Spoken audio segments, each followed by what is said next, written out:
Bonsoir tout le monde, bienvenue à la rencontre du 24 novembre 2025.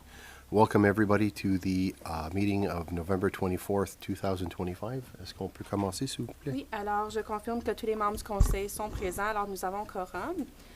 Pour les additions et les modifications, j'en ai deux de mon côté. Alors au point 8.3, il y aurait les questions budgétaires. Et au point 17.2, les opérations du Sports Bar au centre à Saint-Isidore. Est-ce qu'il y avait d'autres additions ou modifications ce soir? Aucune notée. Parfait. Alors, pour l'adoption de l'ordre du jour, qu'il soit résolu que l'ordre du jour soit accepté, incluant les modifications apportées séance tenante le cas échéant, proposées par Madame de Relais, M. Fogg, tous d'accord? C'est adopté. Parfait. Donc, on va y aller à la présentation. Est-ce que tu veux parler des conflits d'intérêts? Oh, excuse-moi. Est-ce qu'on a des conflits d'intérêts concernant ce soir? Aucun noté. Parfait. Oui, alors la présentation. OK. Monsieur Leroux. Merci beaucoup, Monsieur le maire, membre du Conseil. Ce soir, avec nous, on a Monsieur Nicholas Lowerway de B2B Developments qui va nous faire une présentation sur une étude de faisabilité pour les logements abordables à Saint-Albert. Ceci était une étude qui a été initiée pratiquement un an passé à stage ici. C'était pour regarder le potentiel pour différentes situations, si tu veux, comment on pourrait rentabiliser le secteur à Saint-Albert. On sait qu'il y a beaucoup d'argent dans le monde provincial, fédéral à cette heure pour des housing projects, ces choses-là. Si on voulait voir qu'est-ce qui serait possible. Dans ce cas ici, m'a invité M. Lowery de faire sa présentation au Conseil. Ce soir, c'est juste à titre d'information. Il n'y a aucun engagement à aller de l'avant avec ce projet-là. Je pense que ça serait un outil pour un groupe communautaire ou dans le futur pour regarder la possibilité. But I'll let Mr. Lowerway make his presentation. And just pour ajouter, just to add, this was 100% funded by the FCM grant. We got a federal grant for this, so it wasn't there was no municipal contribution with this. It was done with federal dollars. So, see, Nicholas. All right, I think this is good. Lights on? Wonderful. Thank you, everyone. My name is Nicholas Lorway. I'm a senior project manager at 2B Developments. As Pierre was saying, I guess quite a while ago over the summer, we worked with Pierre and Ghislaine, particularly on developing a feasibility study for the St. Albert property. So this was for a couple of different reasons. One was to provide revenue source to help fund the operations and maintenance of that facility into the long term. It wasn't about tearing down the facility. Was never part of any sort of plan. Our design actually ended up focusing on the extended parking lot that's at the front. That's where we proposed a potential development would go. So I'll get started through. It'll be about 10 minutes, I'd say, for this presentation. And just to reiterate, there's no commitment. This is purely for information. This is a design that we've worked up and putting together. I'm going to the next one slide, please. Perfect. So our project overview. So the intention is to not just provide housing and a revenue source for the community center, but also to provide affordable housing. So particularly looking at seniors, workers, and small families. This is on the St. Albert community parcel, obviously within St. Albert, the factory is there. We spoke with Eric at the factory, and he let us know that there's quite a difficulty in retaining workers and that they're having a lot of trouble. They're having people drive in from Gatineau every single day. So additional housing in the area was seen as a high demand. I know there was a housing needs study also put together, I believe, at the county level, which we referenced in some of our documents. If I can have the next slide, please. Perfect. So part of why our motivation, again, behind this, there's only about 99 rental dwellings that we were really able to identify within the municipality, which is really a severe shortage. I know that the knowledge and what you would usually see is that people would either leave the municipality if they needed rental housing or move to Castleman, kind of right on the outskirts. But having a sufficient supply of rental housing has a number of benefits. Some people want to downsize and they simply don't want to maintain it. That's what you see a lot with a lot of seniors. And some people just the homeownership is out of reach for a variety of reasons, and a rental housing is just much more appropriate. And it also is much lower cost. Really, at any rate, a mortgage is going to be several magnitudes higher than a rental rate, especially an affordable rental rate, which we targeted. So as I mentioned, they're forced to relocate, but then also that there's a reliance on well and septic systems, which limits higher density options for development. So when you have a well and a septic system, you have to have the setbacks from each other, from the well and from the septic, but also to any sort of development that's going to take place. So it's very, very difficult to build any sort of density, and you need the density to actually have the affordability. So it becomes a bit of a self-fulfilling prophecy of you don't have the infrastructure, so you can't have the tax revenue, so you can't have the housing, then you can't have the infrastructure, and so on and so forth. So with this, we were pursuing or kind of looking at the idea this would be a larger decentralized water and wastewater system. So it's kind of like a mini municipal system. There are lots of different companies that make that. We're pursuing one of them in South Frontenac right now, they're quite reliable. They're quite nice. Let's go to the next one, please.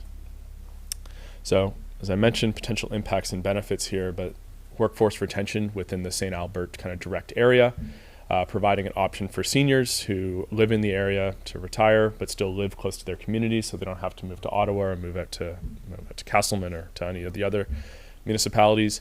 Diversifying the local housing stock, providing the rentals for whoever needs them, and then addressing the nation's affordable housing strategy. So, pursuing the long-term master plans that have been laid out, and also the federal housing strategy, doing your part and pushing this forward. The next slide, please. So our concept of the development, as we designed, was a 3-story building, kind of what we would describe as a low-rise residential of about 27 units. So focusing primarily on 1-bedrooms with 21 of them, and 6 2-bedrooms with barrier-free units of 3 per floor. So those are wheelchair accessible, and they're typically much wider. So you can go through. The doors are a little bit lower, or the doors are wider, and the light switches are a bit lower. There's much more applicable. That also impacts potential funding sources, so we wanted to design with those in mind so that grants would be utilized. And then located, right next to the St. Albert Community Center. So the extended parking lot for everyone who's been there recently. The parking lot is pretty substantial, and so there's lots of extra space where you would be able to fit in the baseball diamond uses, the community center uses, and also take up I think it was coming into about maybe 5,000 square feet, I think was roughly the footprint from my memory. And you still have all these things, and you still have quite a lot of parking. Next slide, please. So environmental features, this is primarily through the FCM. FCM is a Federation of Canadian Municipalities. The grants are primarily tied to environmental efficiency gains. So within this, what we looked at was 40% improvement. That's the maximum score you can go to. That also corresponds to maximum grant funding that you can receive from them. So triple glazed windows, higher wall insulation, cold climate air source heat pumps, and solar, integrating those into the development to, one, lower the cost for the potential users, but also be more applicable for grant funding. Next slide, please. So the affordability concept you can see here, we have the 1-bedrooms there, and then the barrier-free ones split throughout. And so 27 units overall. This is just a base kind of understanding, and then some hallway space that we've built in. Next one, please. So modeled under the CMHC's affordability criteria. So we use the small pooled rural market data source to prepare this. So we have these based around 65% of that median market rent. So the 1-bedrooms would be rented, 6 of them at $1,072, and then I believe that's 8 just got cut off there, about $1,320 for the 1-beds, and then much less for the 2-beds as well. So projecting about just under $500,000 in annual revenue, although most of that would go towards the mortgage. These are based around having a very limited profit margin. That's why the government steps in to fund it. They don't like to fund things that are too profitable. They say go to the bank. If I can have the next one, please. So within our operational assumptions, we estimated those operating costs to be about $115,000. So that's including utilities, insurance, maintenance, and we compared that to peers, which is what we've seen. Next slide, please. And then our financial feasibility. So we estimated this in to about $7.4 million in estimated project cost, with $440,000 of net operating income, with a 1.06 debt coverage ratio, so surplus income after we've paid our mortgage and all of our operational expenses, This would be where we see like a CMHC coming in. The new Build Canada Homes program would be something that would be incredibly applicable for that. This is exactly what they look to fund. And the other grants as well. So through FCM has studies grants. It has more pre-development funding. We only did the financial feasibility. There wasn't an architect retained for this project, so it's just a kind of call it like an on-paper concept. So we know how many units we want. We know roughly the square footage. We don't know the dimensions. We don't know, what the finishings would look like. Those would be done at a later stage with more involvement with the municipality. Like on the next one, please. So as I mentioned, our funding strategy, the FCM planning grant, we secured that grant. To move forward, the studies grant would be next up. That's about $250,000. That covers the majority of pre-development funding. The CMHC seed grant, I believe we actually did receive that grant, but we turned it down because it was going to be primarily a loan, and we didn't want to commit to any sort of loans or grant financing at this time. And then construction funding, so using the CMHC's Affordable Housing Fund. Typically, you see a municipality being on the hook for about 25% of the equity, although that does include all the architect fees, all the engineering fees, everything you have to do. It's the total project costs, and, what we would charge as a fee as project managers, all of that's included within that 25%. And then they give up to a 30% non-repayable loan, so a forgivable loan if affordability is maintained for a certain amount of time. And they trust you that you're going to continue maintaining that affordability and not jack the rents up. So the future Build Canada Homes program as well. That's primarily what I would look to, if this project proceeds. We just got some idea of what those rents would look like today from their policy announcement, and it's pretty competitive. So it's much more viable, a lot of the projects now. If I can have the next slide, please. So moving forward, our key recommendations would be to finalize this building design suited to seniors and young professionals, perhaps moving all of the accessible units to the ground floor so we don't have to build an elevator, things like that. Incorporating more energy efficiency requirements within the development, taking what we've got and actually integrating them into a schematic design with some architects and creating a bit more of a concept for the community to align upon. Increasing the pro forma from that debt coverage ratio up to maybe a 1.2, especially if grants are not being looked at, if they're not being considered. You need to have a bit more of a profit motive involved. And then applying for the FCM studies grant and some of those other pre-development grants to move forward. Just there's no point paying for it if the federal government will. And just next slide, please. Yeah, so as I mentioned, the confirming the design and unit mix, integrating those efficiency features, and building something that can be looked at, aligned upon, and then move through a pre-development phase where you're creating the actual working drawings that a construction manager would actually be building and the contractors would be putting together. So I believe that's the last slide. Any questions about what I've brought up? It's a little high level, it's a little bit vague, but I'm happy to answer any questions. Well, thank you for the information. Like I said, this is a project that's been dated a while back, and since then we've changed a little bit of the direction of where we're headed. Mm-hmm. And like I said, it's interesting information, and it's nice to know that those possibilities exist. But like I said, we're in this present state, we're in a different direction, and but like I said, it's like I enjoyed the presentation, but as it stands now, like I said, we're currently going in a different direction. So yep.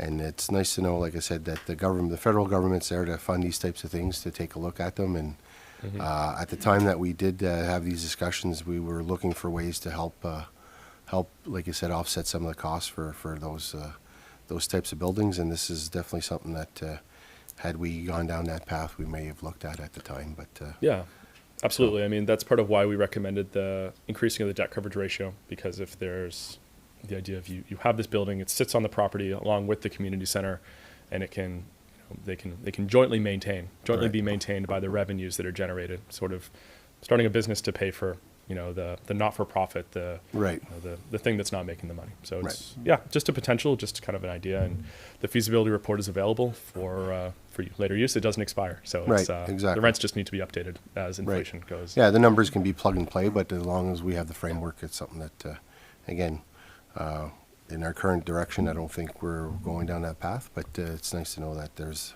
these, the framework exists. Yeah, absolutely. D'autres questions? Yeah.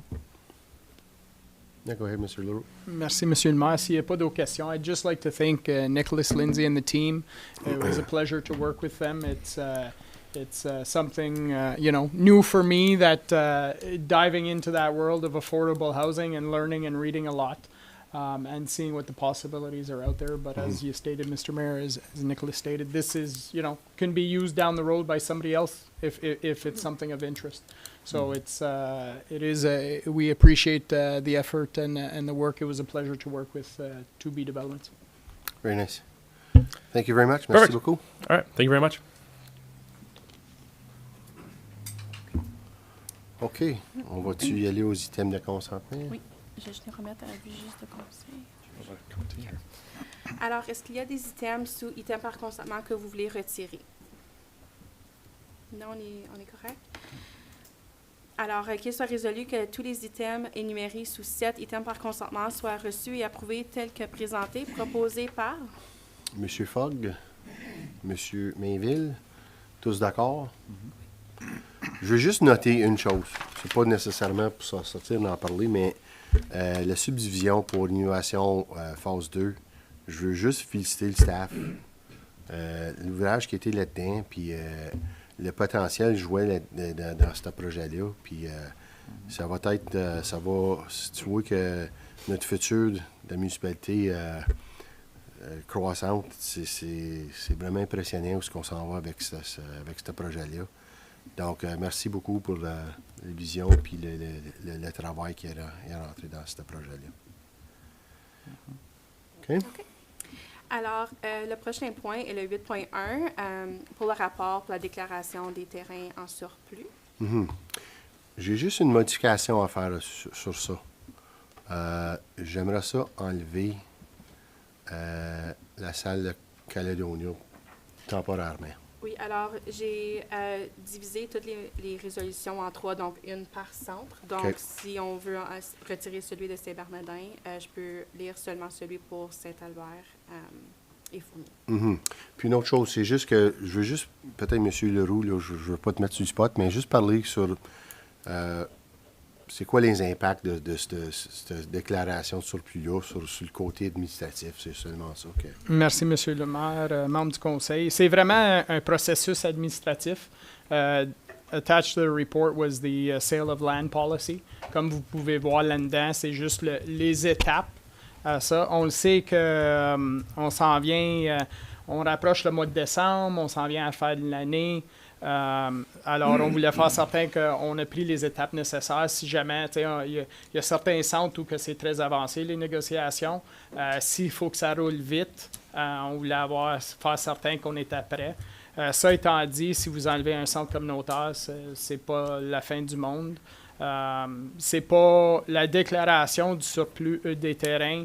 Ce n'est pas autorisation d'aller les vendre. Ça a juste fait, comme indiqué dans le rapport, c'est vraiment juste une étape administrative. N'importe quelle vente serait obligée de revenir avec tous les détails pour le conseil for approval. So, again, this was just an administrative step. M'a prendre 2 minutes juste pour dire que, sachant que les chantiers pour le 1er janvier is becoming tight with the holidays, staff take holidays, lawyers take holidays, that kind of stuff.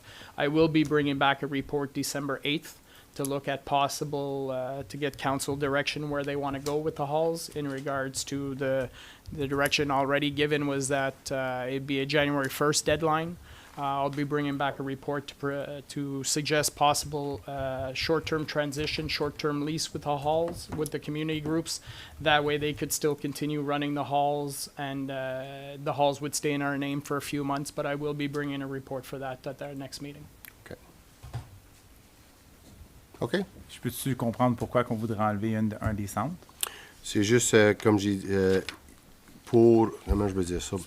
Pour le moment, c'est que le groupe, d'après je peux comprendre, à Saint-Bernardin, ils veulent attendre encore juste parce qu'ils sont, je veux dire, à l'enfance de ce qu'ils sont rendus dans le processus.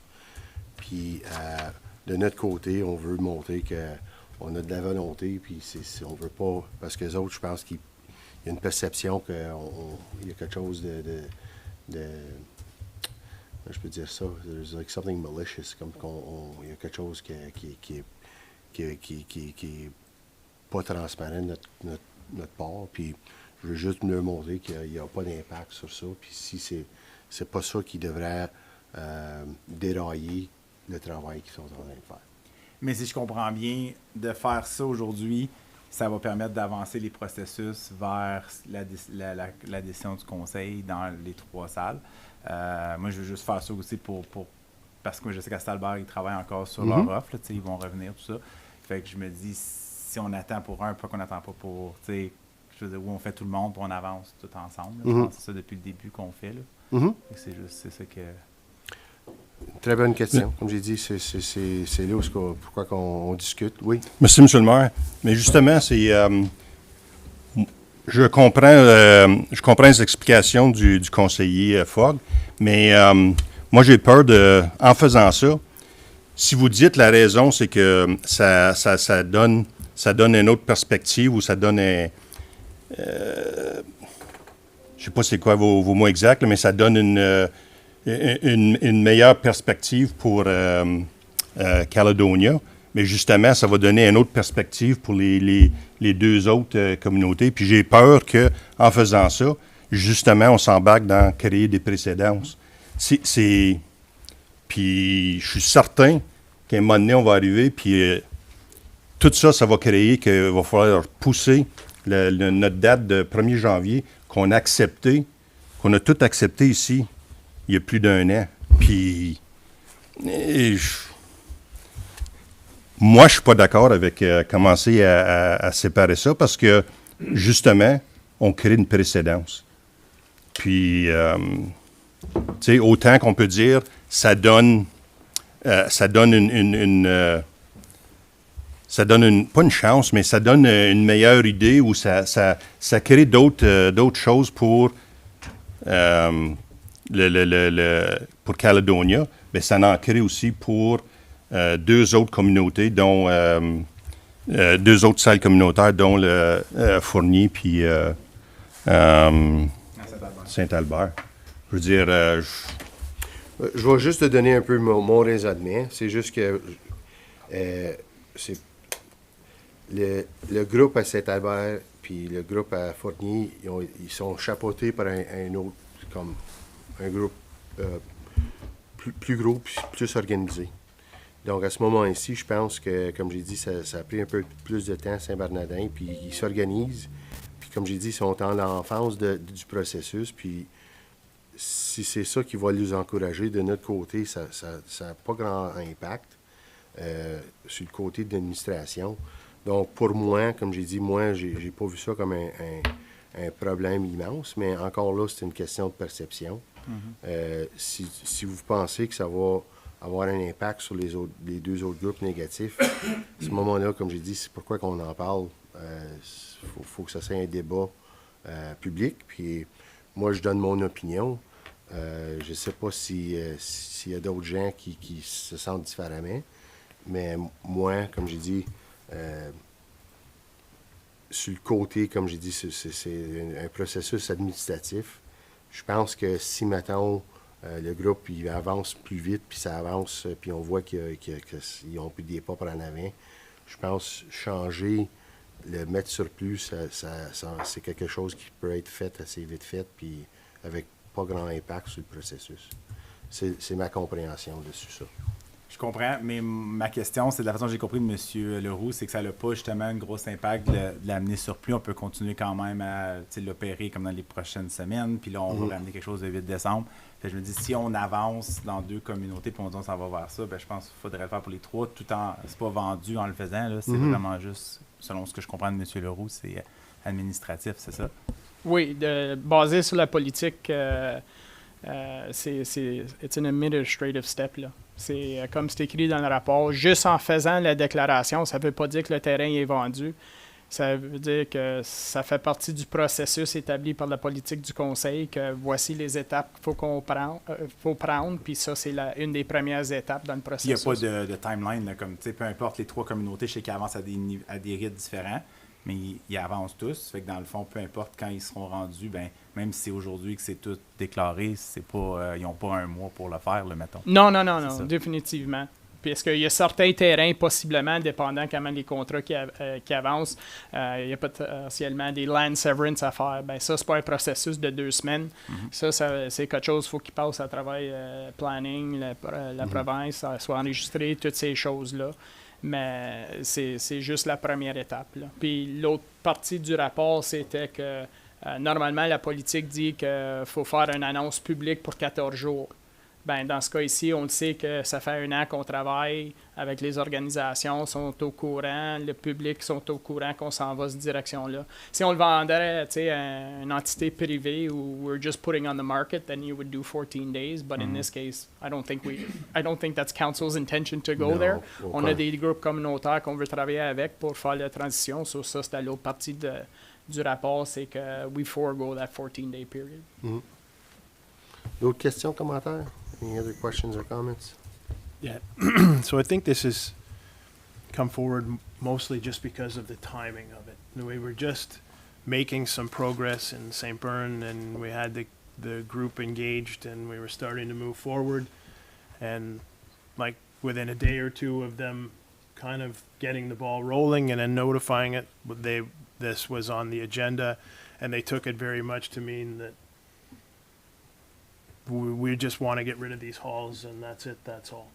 So just to try and, as a show of goodwill to the St. Bern group, just a delay in this, let us get a few more steps going and the process going forward. And they, I explained it's just an administrative thing, but that's where we're coming from on this one, I think. But the ball's been rolling for the past year, and now we come up to D-1, and all of a sudden it's like, oops, we need a bit more time. I mean, what happens if this has a potential of jeopardizing the two other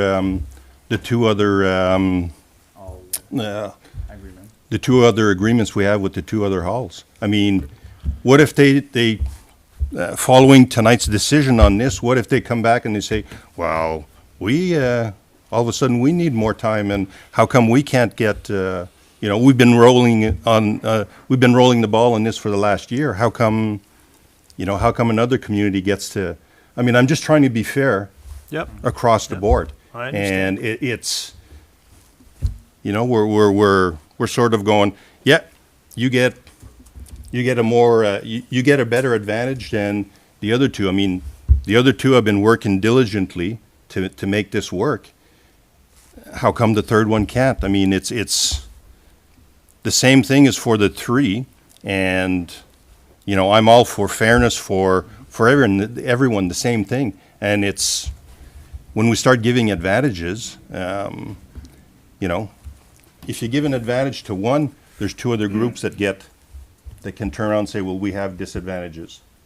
I mean, I understand where you're coming from. Yeah, I really And agree. I'm just trying to make sure that we started this over a year ago, and we've been fair right through the whole process. And now we come to, 1 January is 30 days away or whatever it is. And all of a sudden say, well, you have one group that says, no, it doesn't work. And if we're saying this is just an administrative process, it doesn't change anything else, well, why change it for the sake of changing it? Yeah, I think and again, I'll repeat a little bit what Mr. Stewart's saying. It was just, I think, an act of goodwill to show that we're doing this in good faith. I'll just, from my perspective, I think maybe it's a lack of understanding of what it means for them, and they may feel a lack of trust towards the municipality. So for me, like I said, I thought it was just something that could have been just an act of good faith. But I do fully understand your point of view. Puis je vous comprends à 100 000 à l'heure. And that's why we're talking about it publicly, and that's why we need to, and if we need to vote going forward and to show, then that's fine as well. Parce que, encore, je vous comprends. Parce que les autres groupes, ils travaillent très fort, puis ils mettent beaucoup de temps, puis d'efforts, puis tu vois qu'ils ont le salle tatoué sur le cœur, puis c'est important, puis on veut y aller de l'avant. Pas pour dire que l'autre groupe, c'était pas ça, pas tout, mais il y a eu beaucoup de va-et-vient, puis il y a de l'ouvrage qui a été fait. Donc, c'est... Puis encore, de ma perspective, c'est pas qu'on reconnaît pas ça des autres deux groupes, c'est juste que peut-être ce groupe-là, pour essayer de bâtir des bonnes relations pour aller de l'avant. C'était ça, pour moi, mon opinion. Mais encore, si le conseil décide de différemment, moi, je comprends votre point de vue aussi. Donc, c'est juste comme j'ai dit, c'est seulement de mon côté. Merci. 13 mois passés, on s'est testé en budget, puis là, on a demandé, quand les récréations nous ont présenté les chiffres, puis là, avec les rapports, on a dit qu'il faut faire quelque chose, il faut trouver une façon de sauver nos 3 centres communautaires. On en a jasé, on a eu des différents rapports de la part de l'administration. On est arrivé vers ce modèle communautaire subventionné-là. On a embarqué tout le monde en même temps. Fait que là, j'ai de la misère à voir qu'aujourd'hui, on dit, OK, eux, c'est correct qu'on continue statu quo, puis les autres, on pousse vers ça. C'est que là, on y va à deux niveaux. Là. Justement, M. le maire, j'ai pas l'intention, j'ai pas parlé parce que j'ai l'intention de demander un vote là-dessus. Justement, on parle de confiance, trust. Bien, justement, j'ai toujours fait confiance au processus qu'on a commencé il y a au-dessus d'un an. Puis justement, j'ai pas envie de demander un vote. Puis justement, pour essayer de, tu sais, justement, en demandant un vote, mais là, ça va être comme, ben, quoi, il n'y a pas confiance. J'ai toujours confiance au processus. C'est pour ça que je suis prêt à le laisser aller. Je veux dire, j'ai pas l'intention, moi, personnellement, j'ai pas l'intention de demander un vote là-dessus, mais je demande un peu de compréhension, puis justement, un peu de trust, de confiance dans le processus. C'est juste un processus administratif, puis on a commencé à en parler il y a 13 mois. Pas cette semaine, pas semaine passée. Ça fait 13 semaines, 13 mois, plus d'un an que en toute confiance, ça a toujours été public. On a toujours parlé ouvertement. Justement, la confiance est là. Puis j'ai encore confiance au processus. Donc, j'ai pas envie de... Moi, personnellement, j'ai pas envie de demander un vote là-dessus pour essayer de justement diviser. Je demande qu'on continue avec le processus en toute confiance. Puis, justement, j'ai rien à cacher. Je pense pas que le Conseil non plus a rien à cacher là-dessus. Oui, monsieur. J'étais un petit peu d'accord, d'accord que ce que tu viens de dire, mais il y a une limite, par exemple. Il faut quand même considérer que faut pas qu'ils nous prennent un peu pour comme qu'ils attendent à ce que pas nous écœurer, là, mais nous emmener à la dernière limite. Ça fait que s'il y a du cœur à l'ouvrage, puis s'ils veulent s'impliquer, c'est correct. Moi, je m'apparais lui donner un petit peu plus de temps. Mais sinon, bonsoir. OK. Je pense que, le ton, je pense que, encore, on voit un peu le ton de où est le conseiller. Moi, personnellement, comme j'ai dit, c'est un move administratif. Ça ne veut pas dire qu'on vote sur rien d'autre que seulement mettre les terrains en surplus pour ce soir. Écoute, j'ai donné mon mot à dire là-dedans, puis je pense que tout le monde a dit un peu quelque chose. À ce moment-là, comme j'ai dit, y a-t-il d'autres commentaires? Is there anything else that needs to be commented at this point? Or? Yeah, go. Would you like to delay all three for a vote in 2 weeks? On peut. Does that Moi, make je voudrais sense? embarquer les trois ensemble, c'est certain. Tu sais, je pense qu'on travaille là-dedans, les trois communautés depuis le début. Fait que je ne verrais pas pourquoi il y en a qui ne seraient pas prêtes. Là. Ben, qui sont corrects d'être pas prêtes, mais comme de ne pas suivre. C'est administratif, comme vous l'avez dit. Après ça, on en parlera qu'est-ce qu'on fait à partir du 1er janvier. Mais j'ai de la misère avec le fait que, OK, on en garde un statu quo, on avance les autres. Quand les autres aussi, c'est des bénévoles puis ils travaillent fort. Là. Ah, c'est OK. Ben, d'accord. Est-ce qu'on est d'accord avec ce processus? Fait qu'on va le mettre sur la table pour 2 semaines. Puis on va revenir, puis à ce moment-là, on va voter all or nothing. OK, moi j'aime ça, cette idée-là. Puis à ce moment-là, comme j'ai dit, je pense que ça va donner un acte de bonne foi envers le groupe de Saint-Bernardin, puis on ne traite pas personne différemment en même temps. Fait que je pense que c'est un win-win à ce moment-là. Est-ce qu'on est correct avec ça? OK, donc we'll table it for now, and then we'll come back in the December 8th meeting, and then at that point, we'll go from there. Oui, aucun problème. Alors, je vais le remettre pour le 8 décembre. Okay, and again, I just want to make sure that there's no impact negatively from either end, or because again, I don't want this to. Je veux pas que ça embûche personne d'autre là, dans le processus. Oui, non, Monsieur le maire, de notre côté, motion to defer 2 weeks from now to the next meeting is fine by us. Okay, that works. Okay. Super. On enchaîne. Okay. Alors, le point suivant, c'est le 8.2. C'est un rapport verbal concernant une demande relative au Centre communautaire de Calédonia. Est-ce que c'est M. Lafrance ou M. Leroux? M. Leroux. OK. Merci. Merci, Madame la greffière, membre du Conseil. C'est pour, on a eu une demande du groupe communautaire pour la salle de Caledonia. Il aimerait ça engager un inspecteur pour faire évaluer la bâtisse, puis il demande que la municipalité paye le frais. So, le coût de l'inspection s'élève à 2 750 plus taxes. So, the community group is asking the $3,100 bill. They're looking to hire an inspector for the building. They're asking for the municipality to pay for it. I informed them that I didn't have that authorization. It wasn't something that was done by the other 2 halls, but I would bring it up to council for discussion and decision this evening. So that's essentially what the request is. Right. So I'll put it on the floor for discussion. I think you want to speak to this first. Go ahead. Well, that's I've been approached by the group, or I received the same email essentially that the administration did, that the group is ready to move forward and start the process, and they'd like us to pay for an inspector for the building. I'd like to see us support the group as much as we can, but I'm not honestly sure how that works.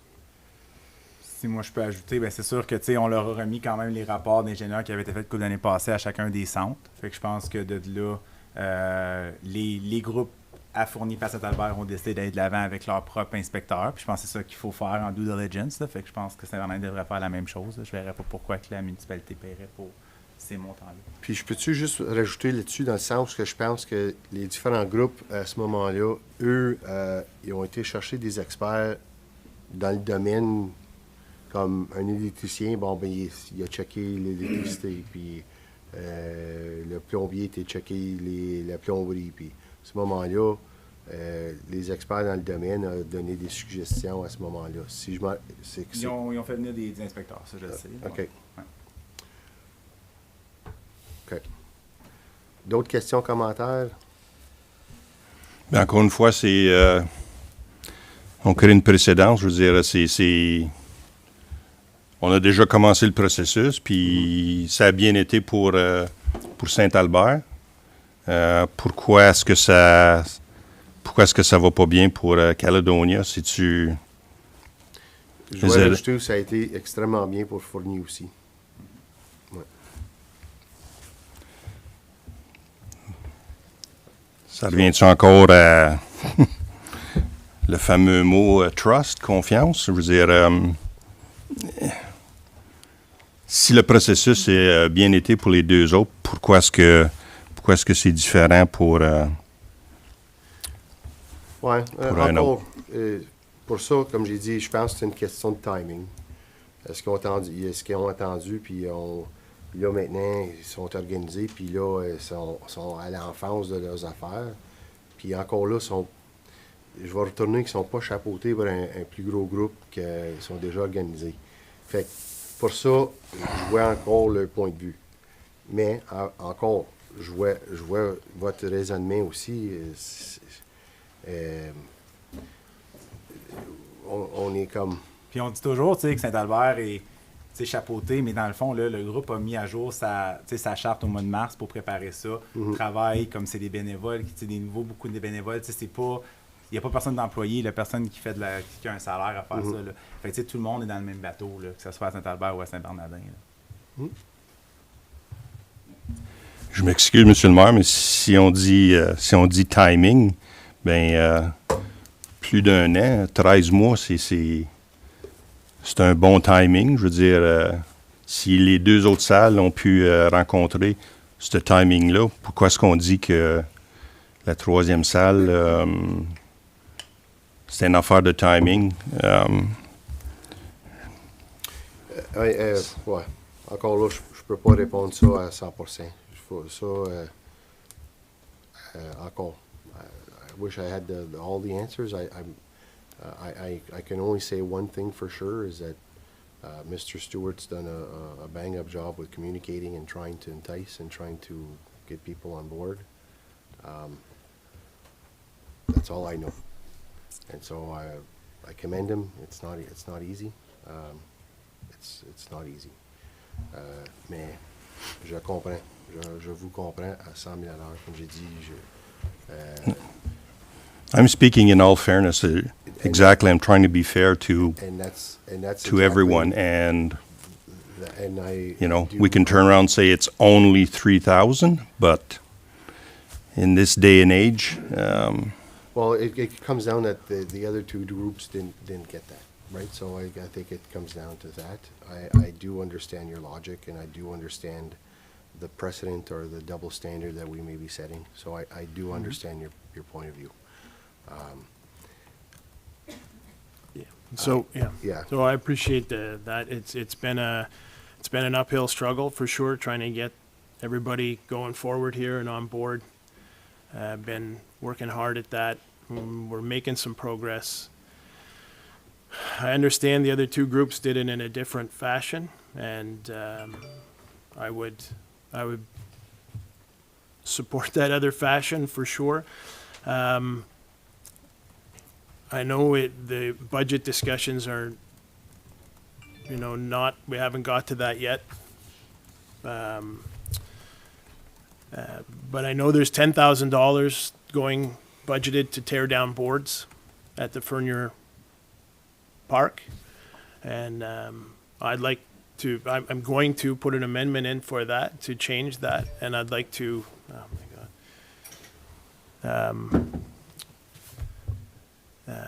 move some of that money potentially to help pay for this inspection. Is that something that is possible? Thank you very much, Councillor Stewart. Actually, the 8.3 we were adding was specifically to clear up the Fournier Rink discussion. So if you prefer, we can have that discussion now, and if we want to come back to this one, we can give council that information. I'll start it off, and then I'll let staff jump in. So in regards to the budget discussions, it was just to clarify, there was no document attached because we didn't receive any questions in regards to the budget. The only question we got realistically at the last meeting was in regards to the Fournier Rink. So it was I'll ask Monsieur Lafrance to clarify the information we put together after that question was raised from you. Thank you, Mr. Leroux, dear council members. So the 10,000 is coming directly from the Fournier Park Reserve. So we have to use that money in that park. It was put aside to put in the park. So maybe Treasurer Nadia can help me out. If we can move the money, I don't think it's possible. So we can clarify this after. So I crunched the numbers with Public Works team. The maximum is going to cost us to remove those boards, just the boards, not the asphalt, just the boards. It's about $4,000 maximum. It is the second one we'll be removing in the last 3 years. We did remove the Forest Park one a couple years ago, and trending, the next outdoor range will be coming out in the future as well. This was a grant 15 years ago where the province paid for the boards and was installed by staff, and they're all roughly around the same age where they're not going to last that much longer before we have to remove them. We did receive quotes to fix them. We got a $22,000 contractor just to replace with plywood and put some new beams in to fix that. And if we do decide to reopen the Fournier Rink, which was not open last year, due to stolen of the pump, the water hose, and all that stuff. We have that additional operational cost to include in a budget if we do want to reopen the Fournier Park. Since closure, we've had one inquiry about the Fournier rink, and they were more than happy to drive to Caledonia and use the Saint Bernardin rink. So that's just for information purposes. Okay, so from what I understand, even if we wanted to take that money and try to, yeah, I'll let maybe Natty, you can, maybe Mrs. Canelo can talk to Just that. to answer Mr. Lafrance's question concerning moving money between reserves, this money isn't a reserve, so it will be a council decision to take the money from Fournier Park and allocate it to a hall. It's council's decision to do that. Okay, so there is possibility, but there needs to be a will of council that want to do it regardless. Okay. Est-ce que vous avez d'autres informations concernant le 8.3 ou on va retourner à l'autre discussion parce que je pense we may get confused. Wait, essentiellement, it was Okay. just to bring an update to that question, and there was no further questions received at that point in time. Okay. so. Question, un commentaire. Alors, à Saint-Albert, je sais qu'ils ont juste utilisé des gens dans leur communauté, puis des gens avec différentes skills, puis tout ça, pour faire leurs On va évaluations. faire un inspecteur. Ils ont fait venir un inspecteur, ils ont Ouais, fait leurs ouais. choses. Fait qu'il n'y avait pas nécessairement quelqu'un qui donnait leur pro bono, ils ont payé de leur Ma poche pour. connaissance. Oui, OK. Fait, dans le fond, moi, j'étais en train de me demander, est-ce que à Saint-Bernardin, est-ce qu'ils ont des gens dans la communauté qui ont des skills ou quelqu'un qui connaissent qui pourrait faire cette job-là ou qui pourrait aider? Ou sinon, est-ce qu'on a des gens dans la communauté qui peuvent aider à enlever les boards? Est-ce qu'on peut trouver un juste milieu? Est-ce que c'est quelque chose qu'il faut que ce soit la municipalité qui enlève les boards ou si on a un contracteur qui Ouais, est je pense que c'est capable? deux choses complètement Fait que ça différentes. serait pas vraiment Ouais, les c'est ça. mêmes. Non, fait que ça- c'est deux. On a mélangé les discussions, mais c'est rien que parce on que. peut pas aller d'un côté, ils sont vraiment C'est séparés budgétement, le Ouais. budget et tout. Ben, c'est pas rien que budget, je pense. Est-ce qu'il y a une volonté du conseil d'y aller de l'aimer pour payer l'inspection? Je pense que c'est ça à la Que base. ça avance que trouver des sous ailleurs pour. OK. Peu importe où ce qu'on les trouve, c'est est-ce qu'on a une volonté de vouloir payer. Puis encore là, est-ce que c'est une précédence? Ouais, Ben, non, c'est sûr que certain. si on paye, il faudrait payer pour les trois. Il faudrait Non, renvoyer mais un c'est montant, justement le ça. montant aux Sinon, trois ça centres. vient, là. Tu sais, je pense que ouais. c'est soit on renvoie aux trois centres ou Mhm. on ne paye pas. Là. Donc, encore, on est rendu dans la discussion que si on en fait un pour un, faut les faire pour les trois. Puis, Is there reserves in the Saint Bernardin Park?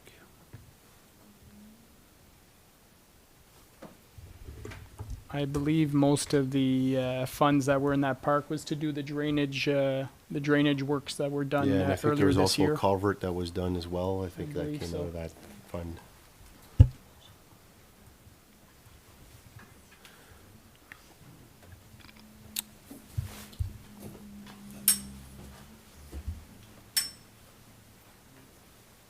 Yeah, like again, we just don't have that information on hand right away there, so maybe we can move along there. So, Okay. So if we were to come up with this money somehow to pay for this, it would be coming out of taxation, is basically. Is that fair? I think ultimately, as Mr. Mayor said, it's the will of council. If council wants to pay this bill, I'm sure we can find the funds in our multi-million-dollar budget, but is it the will of council to do this or not? That's what it comes down to. Okay. So, Well, yeah. yeah. So I don't know. So I would like I would like it to be supported. I would Okay. like that. I don't know. okay. How does that work? C'est combien en tout? 3100. 3107 et 50 d'après qu'est-ce que les chiffres Ça qui serait étaient. proche de 10 000 si on payait pour les trois. C'est ça.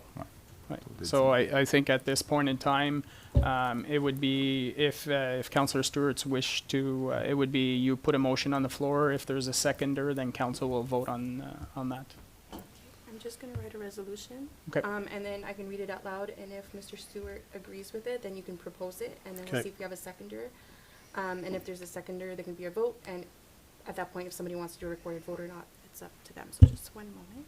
Are we including for every center or just Caledonia and this one? I think, sorry, Mr. Mayor. I think the request is for Caledonia. Okay. I think you start off with that. If somebody wants to make an amendment, then We could do it that. could be an amendment to that resolution if it wish.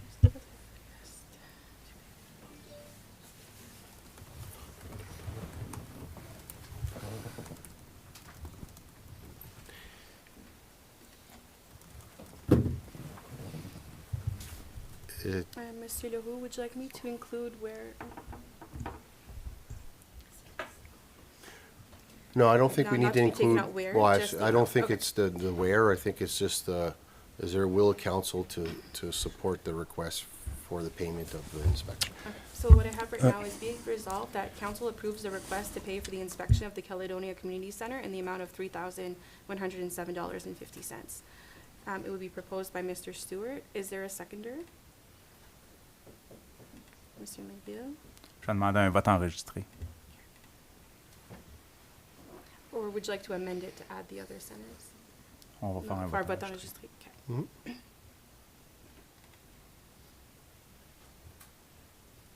Okay, so as per procedure, every member, including the mayor, will vote. So I'll start in the order that I'm seeing them on my screen. Conseillère de relais, Moi, ça va être non pour garder la consistance dans les trois. conseiller Boisvenu. Non. Conseiller Lalande, In the name of fairness, no. conseiller Falk, Non. conseiller Mainville. Oui. Conseiller Stewart, Yep. Monsieur Brière. Ça va être non, je pense que ça ne change pas grand-chose. Okay, so the motion was defeated.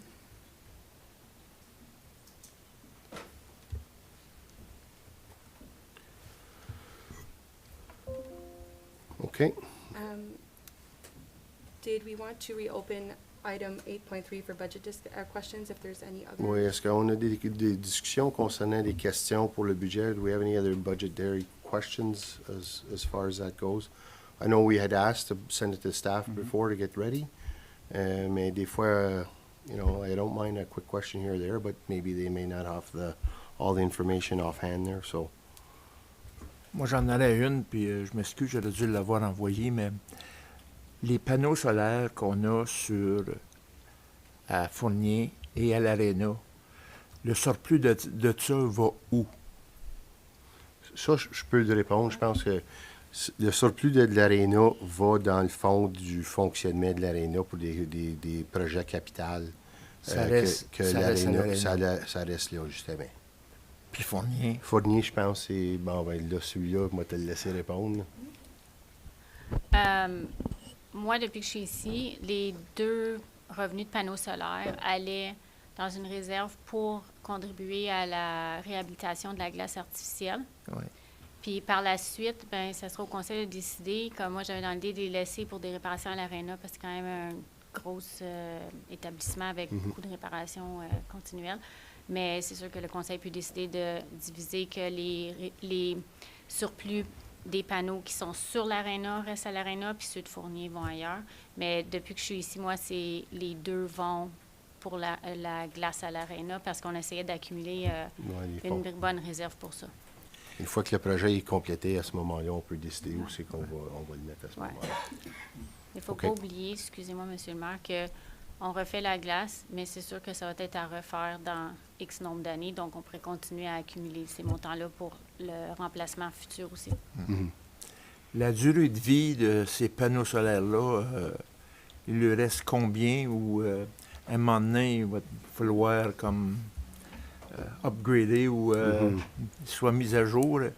Est-ce qu'on a une idée?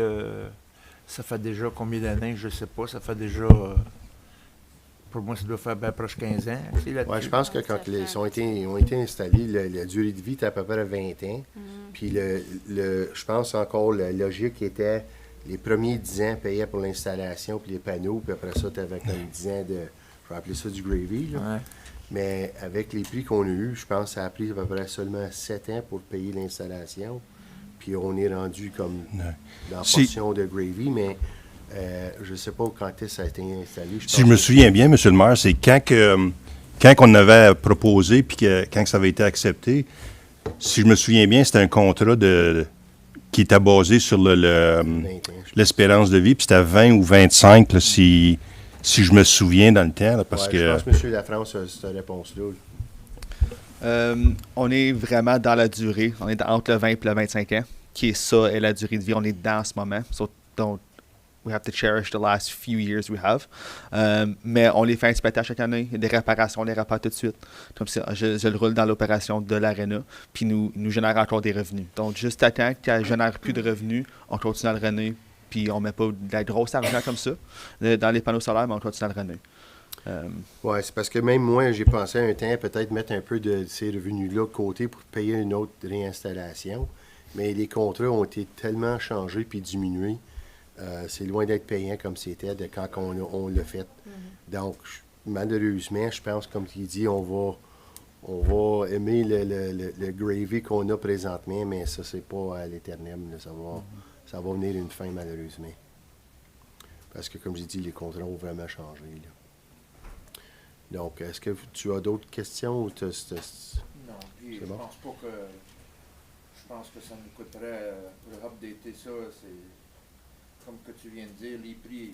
Aussitôt qu'on updaterait, on n'aurait plus le prix qu'on a là. Oui, bien c'est ça. Je pense que le montant par kilowatt qu'on reçoit change, diminue, puis les panneaux sont rendus beaucoup plus chers. Madame Drolet, Oui, juste une petite clarification sur le document que vous nous avez envoyé à la page 41 de 60. C'était à propos le parc Gagnon.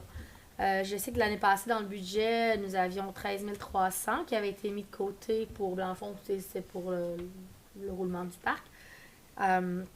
Et puis cette année, le budget qui est mis de côté est quasiment 2000 $ de moins. Alors, je voulais juste avoir une clarification si c'était à cause que on aura peut-être pu avec qu'est-ce qui s'en vient, peut-être la main-d'œuvre ou je veux juste savoir pourquoi le budget serait pas le même montant.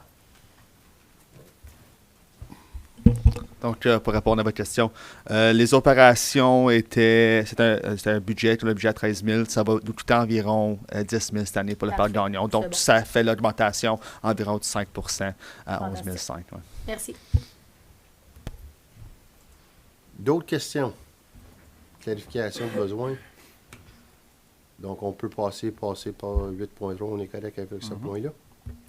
OK. Est-ce que vous voulez aller prendre une pause maintenant, vu qu'il nous reste quand même la moitié? Voulez-vous continuer jusqu'à la fin? Je pense qu'une pause, on peut attendre. Je pense, oui, On peut prendre une pause? Oui. Oui, OK, parfait. Excuse-moi. J'ai juste confirmé. C'est parce que quand je t'ai dit ça, j'ai regardé l'heure en même temps, puis ça m'a tout... Il n'y a aucun problème. Alors, on va prendre une pause jusqu'à 18h, alors 6h. Oui. Et puis, on va revenir à ce moment-là. Je vous remercie beaucoup.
Nous sommes de retour. OK, welcome back, everybody. Je pense qu'on est rendu à... on est rendu à 10, hein? C'est justement ça. Donc, les motions, les notices de motion. Oui, alors ceux-ci, c'est des avis de motion soumis par conseiller Forgue. Alors, c'est pour le mettre sur la table. Ils seront débattus et votés lors de la prochaine réunion le 8 décembre. Alors, je peux laisser la parole à M. Forgue. Parfait, merci. Donc, dans le fond, comme qu'on le sait, on essaie d'être créatif puis trouver des façons d'offrir le plus de services, mais au meilleur coût possible. Fait que dans le fond, ça fait 7 ans que je suis sur le conseil d'administration des bibliothèques. J'ai la chance de parler avec plusieurs personnes. Puis je pense qu'à chaque année aussi sur le budget, on dit toujours la salle de quai est en fin de vie et sur le respiratoire artificiel. Donc là, je pense qu'il faudrait faire un move. Puis je pense qu'il y a quelque chose qui ne couperait pas vraiment de service dans le coin de Saint-Isidore, mais qui aiderait l'ensemble de la municipalité. Ça serait de regarder à déménager la bibliothèque dans les locaux où sont présentement le bowling à l'Arena. Puis, je demanderai à l'administration d'ici 6 mois de nous présenter une étude de faisabilité pour dire on fait ça parce qu'on vend le bâtiment, qui est un bâtiment qui avait été donné à la municipalité, mais qui engendre quand même des coûts au niveau du capital. Ça, c'est ma proposition de motion que j'aimerais débattre. OK. Est-ce qu'on veut... On ne peut pas vraiment en parler ce soir, c'est seulement des détails. C'est ça. Donc, tu peux parler maintenant de Oui. 10.2 à ce moment-là. Absolument. Bien, encore là, je pense qu'on en a parlé longtemps avant le souper. On essaie de voir les choses différemment. Puis, comme on se le fait souvent dire par l'administration, la récréation et la bibliothèque, c'est pas mal les deux endroits où on peut être créatif. Fait que dans le fond, je pense qu'il faut continuer à trouver dans la même veine de ce qu'on fait avec les centres communautaires, continuer à trouver des endroits où sauver. Fait que c'est pour ça que je demande aussi, d'ici 6 mois, un rapport de la part de l'administration sur comment est-ce qu'on peut stabiliser et réduire. On a investi beaucoup, on a rénové l'aréna dans les années, on a construit le complexe, mais là, si on regarde à long terme, qu'est-ce qu'on peut faire, qu'est-ce qu'on fait, parce que le complexe est quand même assez nouveau aussi, fait qu'on peut-tu prendre un temps puis avoir le rapport de l'administration pour savoir, y a-t-il des endroits où on peut, sans couper un service, on peut-tu juste au moins essayer d'être créatif? Oui, trouver des efficacités. C'est ça, efficacité. Et voilà. OK. Parfait. Maintenant, je sais que c'est les seuls 2 qui ont été envoyés, je pense, à l'administration, c'est ça? Celui-là, c'est juste les avis de motion. Les amendements pour le budget sont par la fin sous les items par les membres du conseil. OK, parfait. Maintenant, je pense qu'on est rendu à 11. Oui. Alors, pour la demande de dons pour la banque alimentaire de Riceville.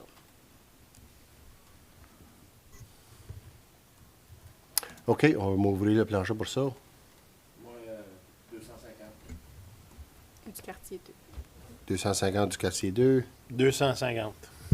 Du Quartier 1. Quartier 1. 250, quartier 4. OK. 250, s'il vous plaît. OK, donc ça va... Je les connais pas par cœur encore, je m'excuse. C'est correct. Ça fait... Alors, Parce que moi non plus. alors c'est tout pour ces 4-là, pour un total de $1,000. Alors, be it resolved, the council approves giving a donation of $1,000 to the Riceville Food Bank to be taken from the following donation accounts: Ward 1, $250, Ward 2, $250, Ward 4, $250, and Ward 5, $250. Proposé par Monsieur Mainville, Monsieur Stewart, tous d'accord? OK, c'est approuvé. Maintenant, on est rendu à 11.2. Girl Guides of Canada. Je pense que la demande est pour 350, c'est ça, justement? OK. Donc, $50 du quartier 3. OK. 50 du quartier 6. OK. 50 du quartier... OK, OK. On est rendu à 550. 50. On est rendu à 150. Là, il manque 200. Là. 200 du quartier 4. OK.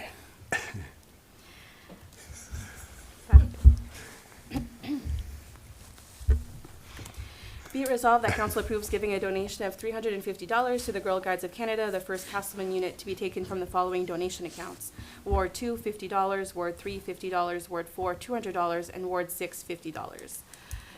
Proposé par Oui. Monsieur Fogg, Monsieur Lalonde, tous d'accord? OK, c'est approuvé.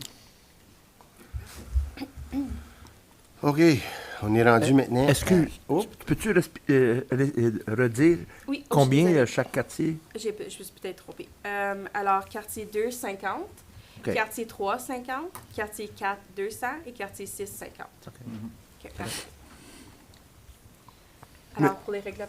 C'est ça, on est rendu à bylaw, c'est ça, Oui. 12.1 puis 12.2. Oui. Alors, qu'il soit résolu que les règlements énumérés ci-dessous soient lus et adoptés en première, deuxième, troisième lecture, le règlement 128-2025, la dédication de bloc Oasis phase 3, et le règlement 129-2025 pour le contrôle de partie du lot pour la rue Laurie.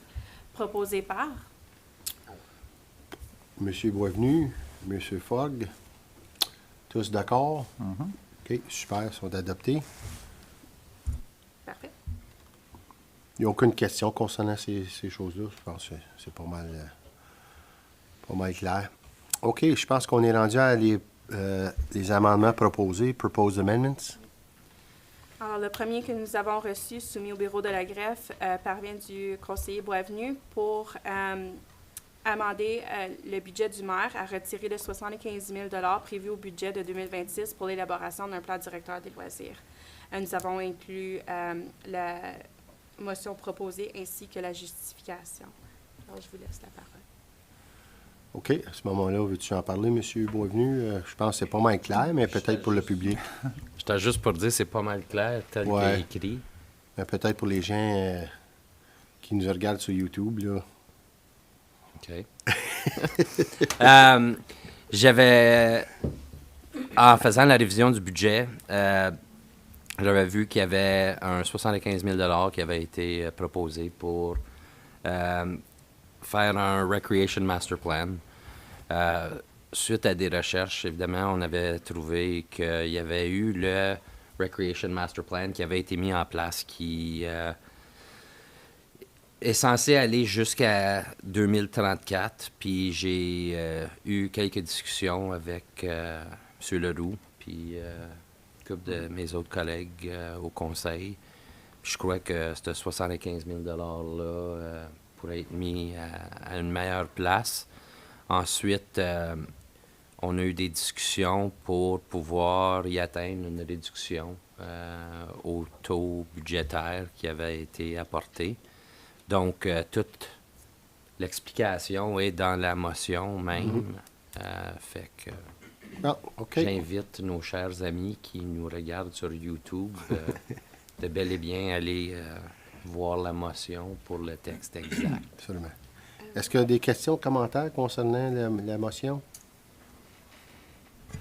Est-ce qu'en enlevant 75 000 on change un petit peu le portrait? Là, si nos 3 salles sont parties, est-ce que ça peut aider à Justin à le guider plus loin de qu'est-ce qui s'en vient? Là, c'est plus la même affaire qu'on gère. On a encore l'aréna, puis on a encore le centre sportif, mais est-ce que ça peut avoir des répercussions à long terme?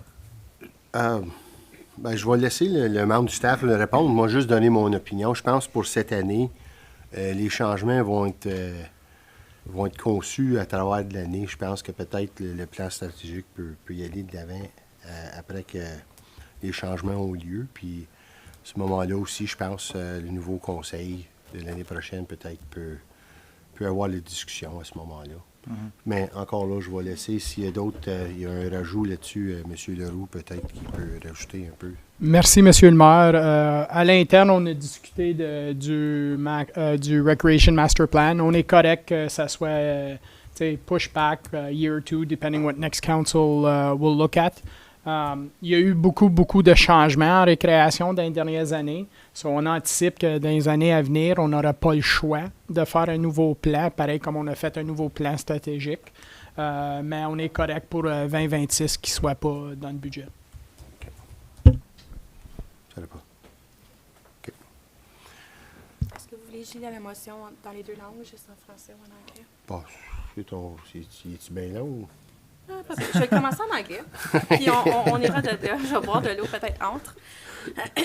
Okay, whereas Council adopted a recreation master plan in 2019, including an action and implementation plan covering the period of 2020 to 2034, as detailed in Annex C, aligning with the timeline of the previous municipal strategic plan that was 2014 to 2034.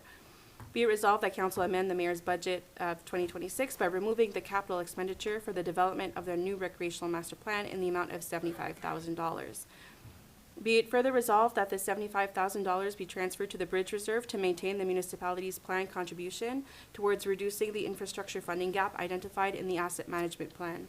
And be it further resolved that, recognizing that the additional $26,700 received through the Ontario Municipal Partnership Fund, the OMPF, and applying the $48,300 from the OPP Reserve, noting that the total reserve is higher, the 2026 budget be reduced by $75,000 to lower the required tax levy increased for the year.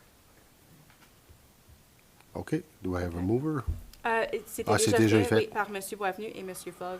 C'est juste à ce moment ici, si vous voulez un vote enregistré ou si c'est juste par l'anonymat. OK, donc est-ce qu'on est tous d'accord avec ça?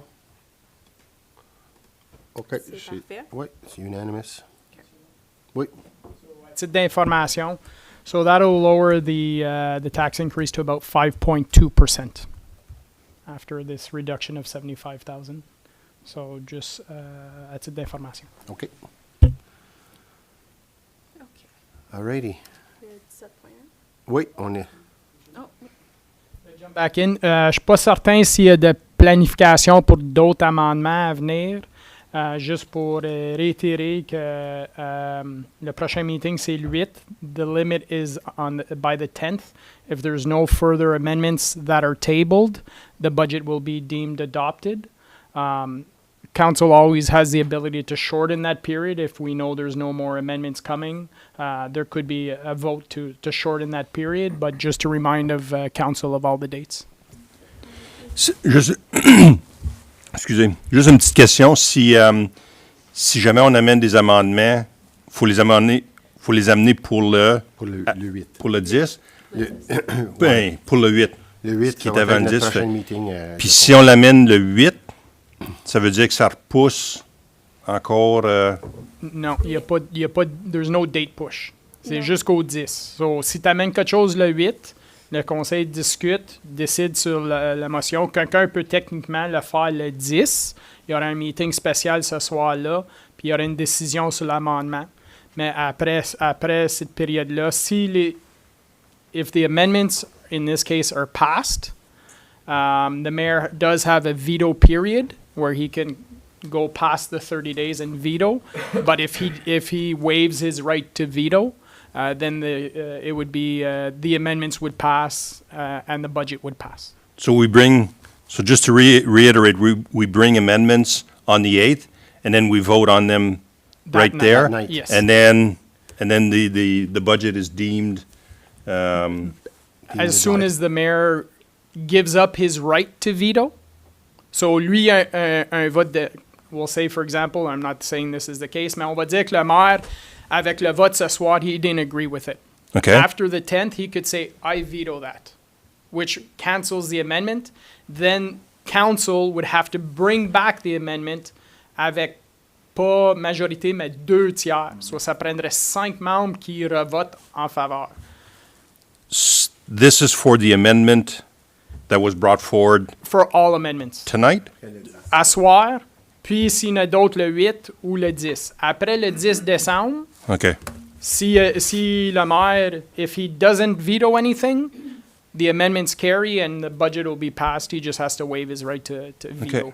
I'm just, like I said last week or whatever, I'm It's very important. trying to that we're all- understand Yeah, it's very exactly important that we're all what. comfortable with the process. Yep. C'est des très bonnes questions. And Comme je Madame la graphière va me corriger si j'ai dit quelque chose en je erreur. veux juste enrichir fait que pour mettre juste des délais concrets. Donc, la période d'amendement va aller jusqu'au 10. Mettons le 8, vous êtes tous d'accord que vous êtes confortable avec les amendements que vous vouliez proposer. Vous pouvez raccourcir la période pour que ça finisse le 8. On pourrait faire ça même aujourd'hui si on voudrait.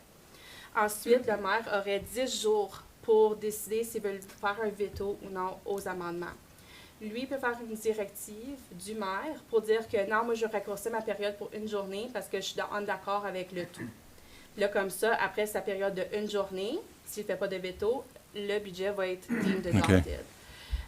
S'il décide qu'il est en désaccord et qu'il utilise son pouvoir de veto, là, ça va être un peu plus long. La période de 15 jours embarque pour le override, donc du 2/3, dont le maire doit voter. Ouais. Donc, pour là, ça serait de décider soit ce soir ou le 8, si vous voulez garder la période à 30 jours jusqu'au 10 décembre ou si vous voulez la raccourcir. C'est vraiment laissé à vous.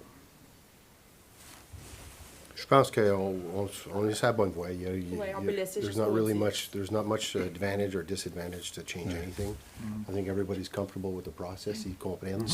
Fait que les amendements qui sont à venir, faut qu'ils soient en place pour le 8, puis après ça, on peut y aller de l'avant de là. Oui, on pourrait mettre une résolution pour raccourcir la période jusqu'au 8. Comme ça. ça, après, vous pouvez faire une directive du maire pour raccourcir votre période. si J'étais vous êtes juste, à l'aise. j'étais juste pas certain, là, comme si on amenait un autre amendement le 8, mais si ça changeait, mais là, c'est tout le même. Tous les amendements, c'est la même période. C'est ça. Que ça soit livré Exactement. aujourd'hui ou le 8. D'abord que c'est avant le 10. C'est justement ça. Ouais, Merci.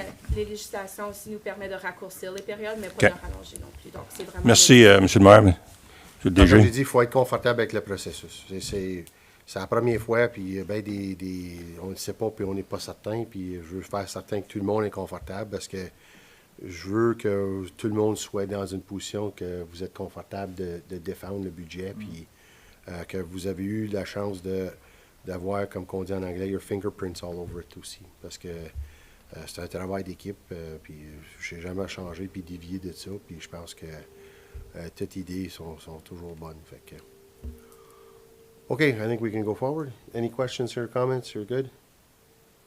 Okay. We are now at 17.1, 7.1. Electric vehicle charging station. Mr. Leroux? Oui, merci, Monsieur le Maire.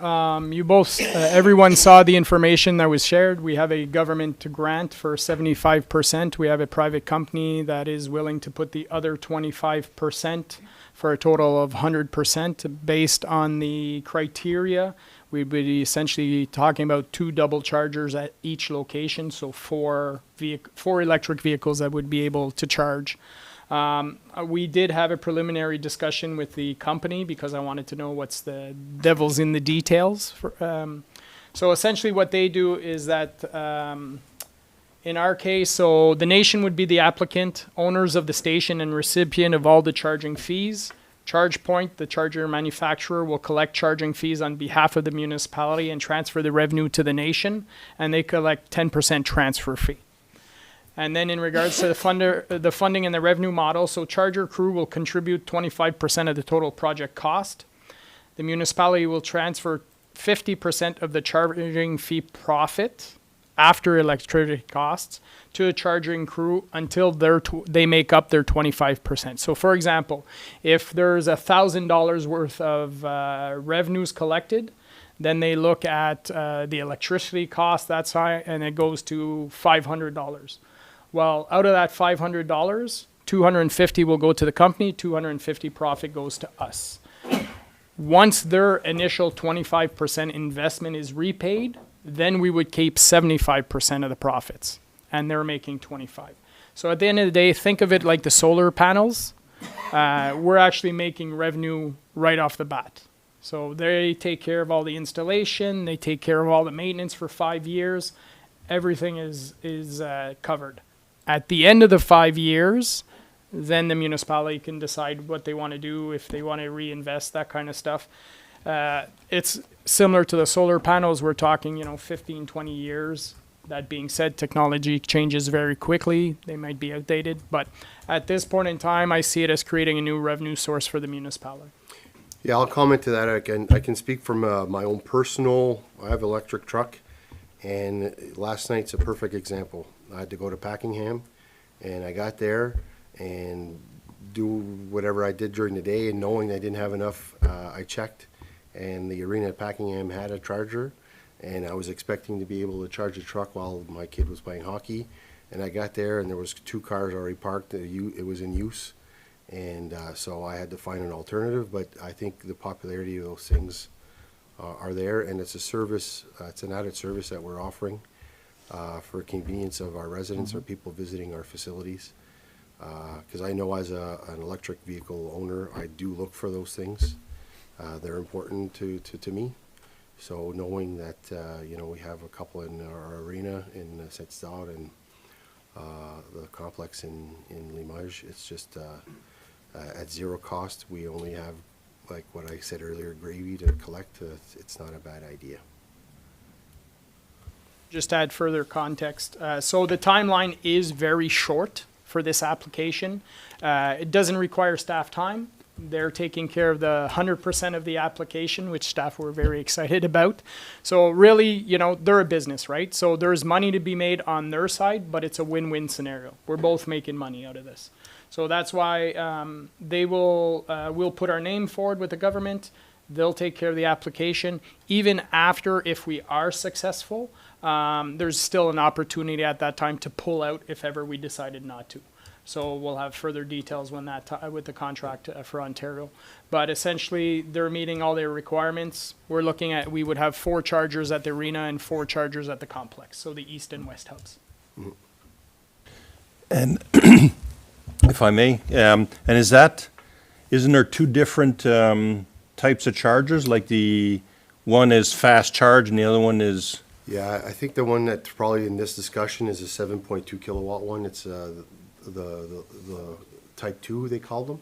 Yeah. Because the other ones require a whole infrastructure to be built around it, and it's quite more detailed than what we would have at ours. OK. Je peux juste ajouter, j'ai eu la discussion avec la compagnie. Ouais. Those big level, I'll call it level 3 chargers, the fast charging ones, Ouais. they really reserve those for the highway, for the on and off traffic. OK. Les level 2, c'est plus pour les arénas, les complexes, où quelqu'un, comme M. le maire a dit, tu sais, il s'en va là, il est là une coupe d'heure, il plug, puis away you go. Castleman is 3, right? Castleman has Tesla chargers, Yeah. and you kind of have 2 types of infrastructure. You have Tesla, and then everything else. So, but even in my case, I bought a Tesla adapter so that my electric vehicle can charge at a Tesla station. So there's all sorts of stuff, but in this case, we're looking at 4 and 4 level 2 chargers. Thank you. But if a Tesla comes, it is able to charge? J'ai pas un Tesla, je suis pas certain s'il pourrait.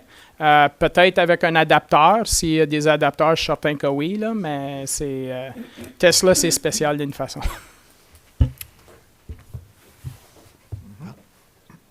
How much do you anticipate the profits will be from one of these chargers? I can't tell you. I have no idea what the usage will be like. All I know at this stage is 100% of the costs are covered, and we're receiving, whatever is generated from there. So. For the first 5 years? For the first, until their 25% share is collected, so we'll be at 50-50. Once they make back their initial investment, then we'll be getting the other 25%. And the maintenance is picked up by them? Yep. The first So 5 years, 100%? 100% for the first 5. The contract for the province is it has maintenance has to be included for the first 5 years, and that's what they're doing. Is they've essentially put this program to maximize how they can go get the provincial funding. And there is a federal funding that's looking to be announced, which technically we're 100%, so it doesn't cost anything, but they might be able to go get that federal funding to lower their costs.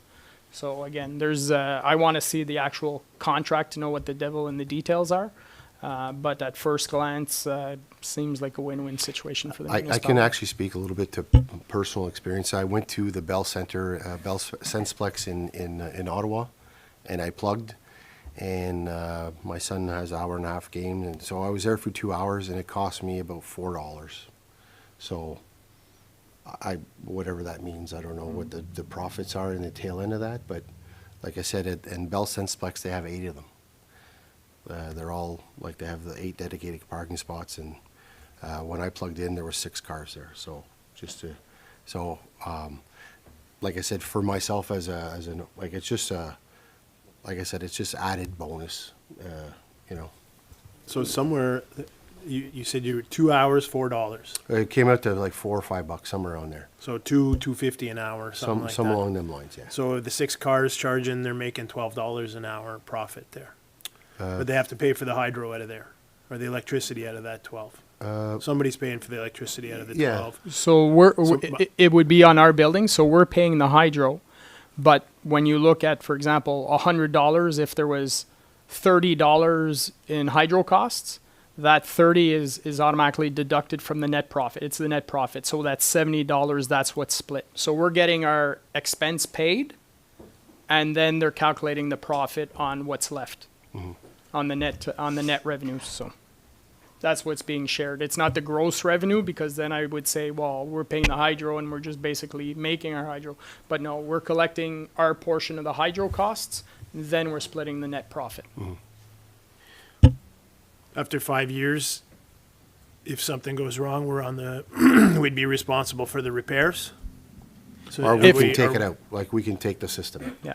Any idea what the removal costs are for something like that? I or- am not. I could try and inquire as to what the potential cost would be. My recommendation is that the revenue that would be generated would be reinvested in a reserve fund to look at like asset management, right? It would be going towards the asset replacement. This is more some revenue generation and service level.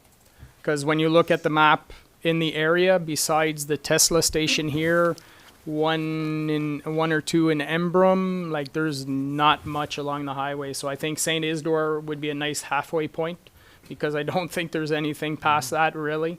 And then at the complex, just because of the population, and there's a lot of EV vehicles in the area. So. Monsieur Lafrance? Just to clarify, staff's telling me at least once a week someone's asking for a station, and especially in Limoges, and then we send them to Castleman. It's the closest, or Embrun, and so it'd be a good service to offer. I'm on Mr. LaRue's point of view. If it's costing us nothing, but it's a service that we're offering to our clients. So. And no problems with the electrical infrastructure. If somebody wanted to do something with that electricity around there, there's plenty of infrastructure supplied to those areas.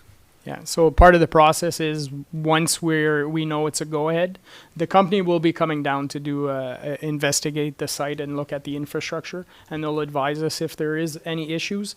But again, that would become part of the application, right? If there's upgrades to be done, we could put that into the application and for the cost of the project. Okay. Thank you. Any other questions or comments?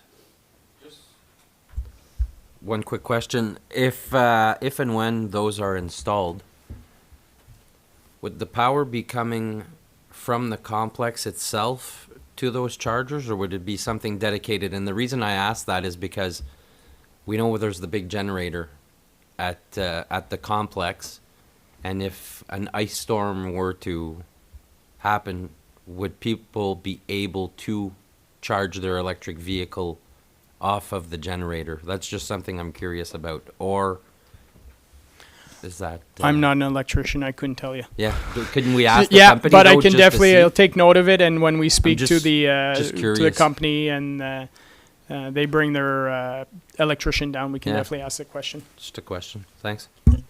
So are we saying yes to this program tonight, or are we saying yes to looking into it further and finding out the removal costs and how much we anticipate to make and all these numbers, and then come back? Yeah, like Mr. LaRue says, we're not committed to anything right up until even the application when it comes back and we're approved. If we're approved, at that point, we can still pull out. Okay, perfect. There's like, the commitment level is very low at this point. It's just high-level thinking. And it's just, I think, to test the pulse and see if we want to go forward. And so that the company that showed interest, that we can go and say, yeah, I think we're a willing partner, and we have every opportunity to pull out of this if we want it at any time. Perfect, thank you. OK, donc. Donc, il n'y a pas de session à huis clos. Non, il reste l'ajout, par exemple, pour Ah oui, les excuse-moi, je opérations viens du juste de le sport voir. sport. Il n'y a aucun problème. Monsieur Lafrance. Désolé de vous garder un petit 10 minutes supplémentaires. Opérationnellement, le Sports Bar, quand c'était pas nos usual business hours, on renaît ça comme une salle. Donc, si quelqu'un, pendant le jour, voudrait l'accès au sports bar, il paierait comme une salle, le 130 $ pour la salle, plus le 110 $ pour ouvrir le bar, qui couvrirait nos coûts d'avoir un employé supplémentaire pour servir pendant le jour. Parce que pendant le jour, je ne peux pas avoir des barmaids qui viennent. Ils ont tous des jobs temps plein. Puis ensuite, ils viennent le soir. Donc, ce serait un de nos employés, peut-être parfois des gérants ou des opérateurs là, qui serviraient le bar. Mais j'ai beaucoup plus de clients qui louent la glace le jour ou si on n'est pas ouvert, puis s'attendent que le sports bar soit ouvert. Donc, c'est une décision de niveau de service. Si on voudrait offrir encore la salle, le sports bar gratuitement si tu loues la glace. So, tu payes ton 150 $ de l'heure pour le jour. Tu aurais accès au sports bar, qui le risque est, pas le risque, mais financièrement, c'est qu'il faut que je sors un employé de plus ou j'enlève un employé d'un autre job pour le faire, parce que je ne peux pas avoir des bartenders. Ou est-ce qu'on traite comme une salle, comme on fait actuellement, à 136 $ de l'heure plus le 110. Est-ce qu'on fait un entre-deux? Donc, je vous lance la question, la direction que vous aimeriez que j'avance. Parce qu'en même temps, de l'autre côté, si quelqu'un loue la glace à 150 $ de l'heure, plus le 350, il paye quasiment 500 $, puis il paye pour leur nourriture quand même. Puis la perception du public, c'est que c'est quand même dispendieux pour aller à un restaurant. Donc, je vous lance la question. Opérationnellement, comment il faut faire. Et ensuite, j'ai une follow-up question par après, mais on va commencer par ça.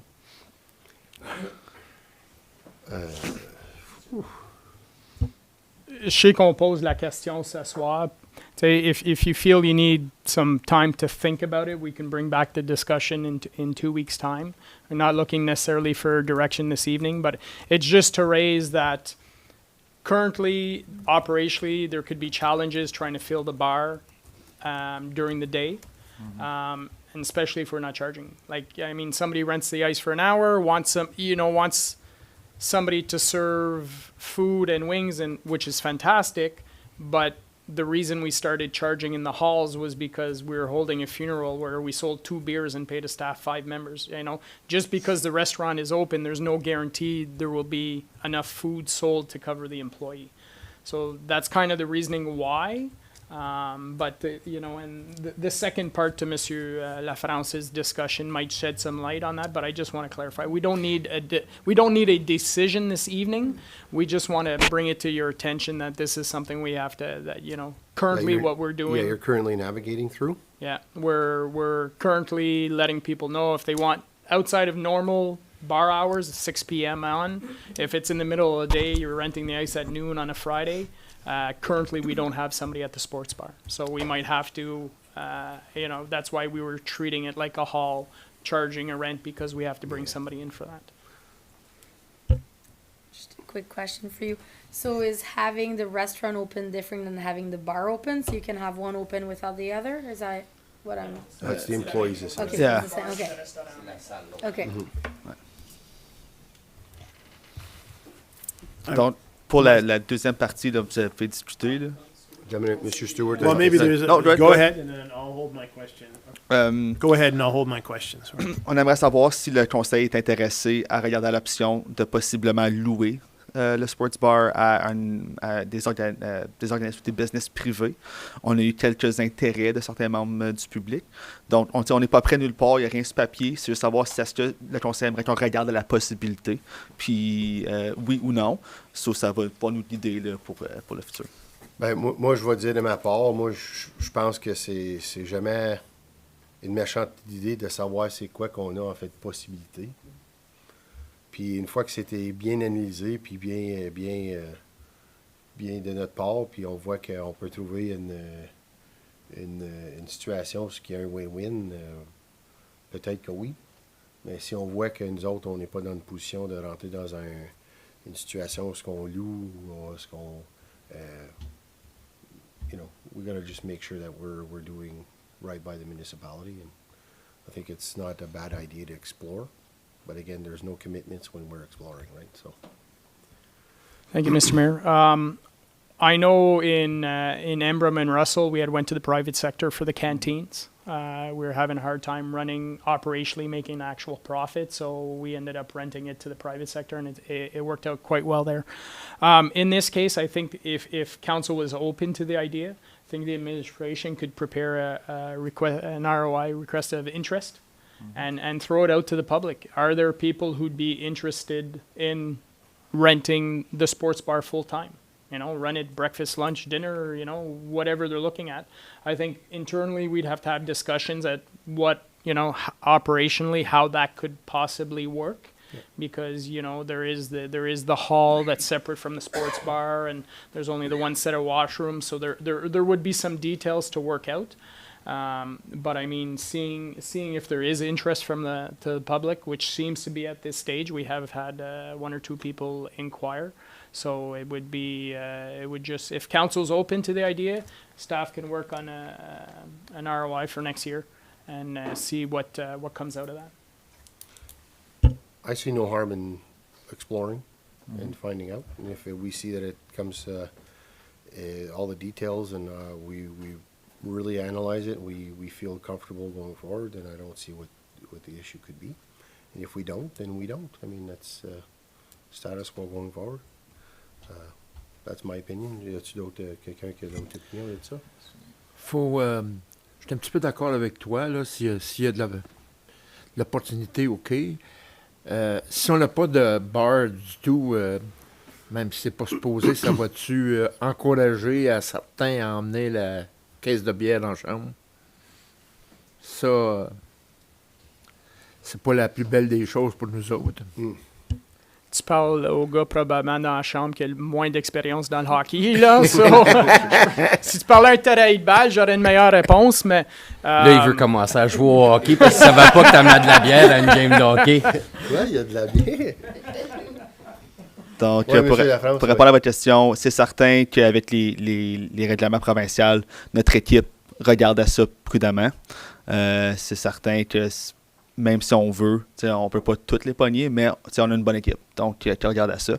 C'est certain que si on enlève le sports bar en haut où ce que nos réguliers sont habitués, c'est un grand risque là, de fermer. Ma question avant celle de regarder, là, c'était vraiment, est-ce que c'est un service qu'on veut offrir pour la nourriture? C'est surtout la nourriture que les gens ils cherchent. On va monter 20 joueurs, faire des wings, ainsi de suite. C'est juste comment on veut le traiter. On peut la mettre sur la table puis revenir avec un rapport pour le prochain conseil. Mais je vous lance la question là, parce que dernièrement, j'ai eu beaucoup plus de demandes que si je loue la glace, est-ce que vous pouvez ouvrir le bar sportif? Yeah, I'll let you ask your question and I can build on that a little bit. Yeah, just I guess if we're going to open the bar, if I support looking at privatizing that for sure, or looking into that.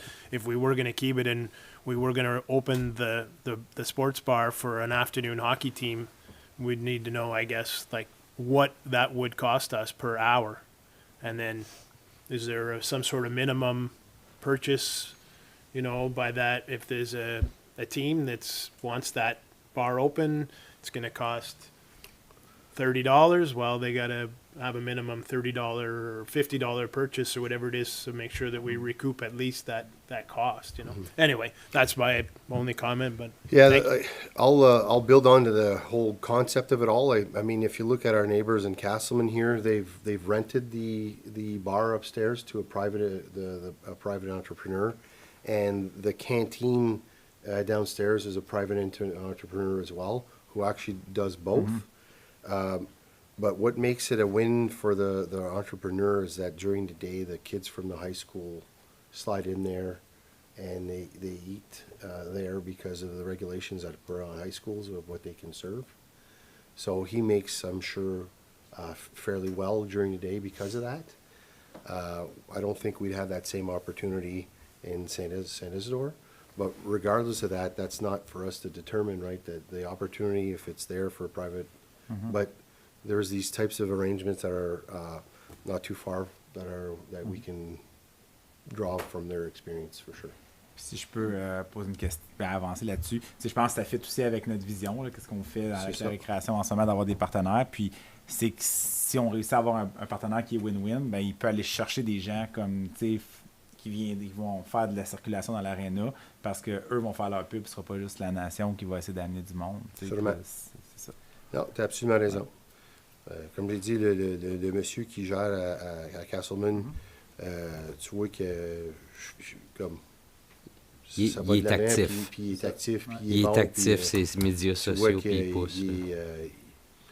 Je souhaite, comme je dis, c'est bon de le voir faire. Fait que, si on peut trouver une solution ou une situation semblable, moi, I'm all for it.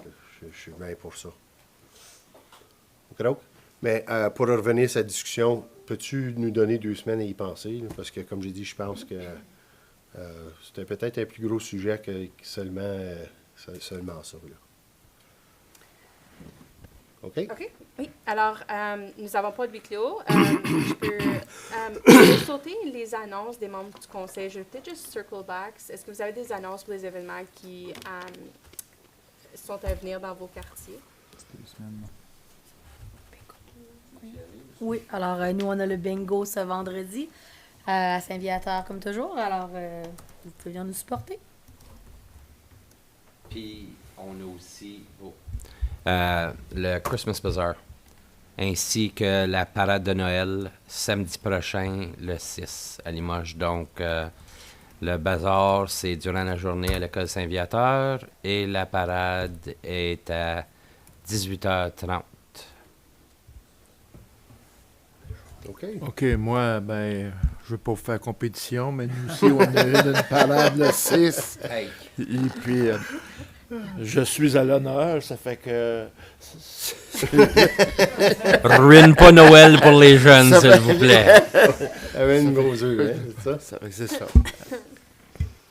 Parfait, je vous remercie. Anything else, d'autres choses? Pas d'autres parades? Oui. OK.